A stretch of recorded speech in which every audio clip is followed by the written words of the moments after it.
Bonjour, vous êtes avec Cindy Lavallée de Coaching AM. Aujourd'hui, je vais vous parler du stress oxydatif. Qu'est-ce que ça fait? Pourquoi on n'en veut pas? Donc, le stress oxydatif, c'est quand il y a un déséquilibre dans le corps entre les radicaux libres et les antioxydants. Donc, le corps n'a pas suffisamment d'antioxydants pour gérer les radicaux libres dans le corps.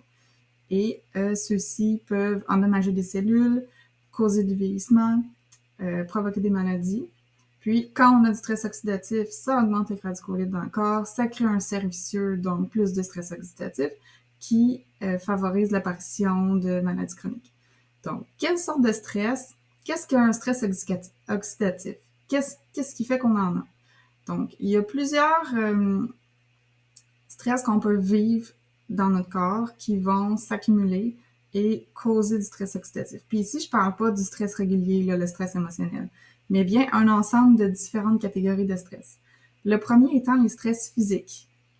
Donc, tous les traumas que le corps peut subir. Ici, on peut parler d'un accident, d'une blessure, du surmenage, on peut parler de manque de sommeil, le surentraînement. L'activité physique, c'est super bon pour le corps. Par contre, en excès, ça rajoute énormément de stress sur celui-ci. Ensuite, on peut parler des stress biochimiques. Qu'est-ce que ça comprend?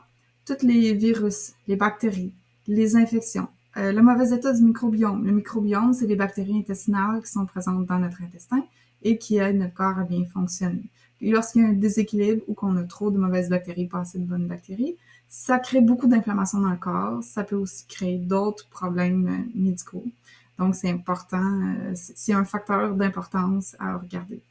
Ça peut également être des toxines dans notre environnement, donc les produits ménagers qu'on utilise, les crèmes qu'on utilise sur le corps, la pollution extérieure ou plusieurs autres toxines auxquelles on pourrait être exposé, que souvent on s'en rend même pas compte. Donc tout ça, ça s'additionne, ça fait des stress supplémentaires. Et pour finir, le stress le plus connu, que celui auquel vous pensez quand je vous dis probablement stress, c'est le stress émotionnel. Donc tout ce qui est lié à une émotion, à un stress, on est stressé parce que notre boss, il met de la pression pour qu'on finisse un projet, à des traumas d'enfance qu'on aurait vécu. Encore ici, j'aimerais bien spécifier le trauma. On ne parle pas nécessairement de gros traumas majeurs, là, comme quelqu'un qui est allé à la guerre, qui vit un choc post-traumatique. Ça peut être l'accumulation de plusieurs petits traumas qu'on a vécu dans notre vie. Et aussi, la notion de trauma, c'est très variable d'une personne à l'autre. Donc, le trauma n'est pas en fonction de la gravité de qu'est-ce que la personne vit, mais bien comment elle le perçoit et comment elle le vit elle-même. Donc, pour une personne, un événement pourrait être banal, tandis que pour une autre, c'est quelque chose qui va être très traumatisant. Donc, qui va s'imprégner et rajouter du stress à son corps. Il y a aussi certains schémas de personnalité, lorsqu'ils sont présents en excès, qui peuvent causer du stress.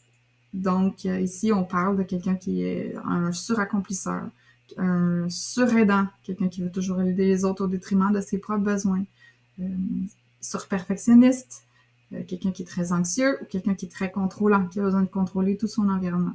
Donc, tous ces différents facteurs, stress physique, biochimique et émotionnel, psychologique, si on veut, vont rajouter des radicaux libres dans le corps.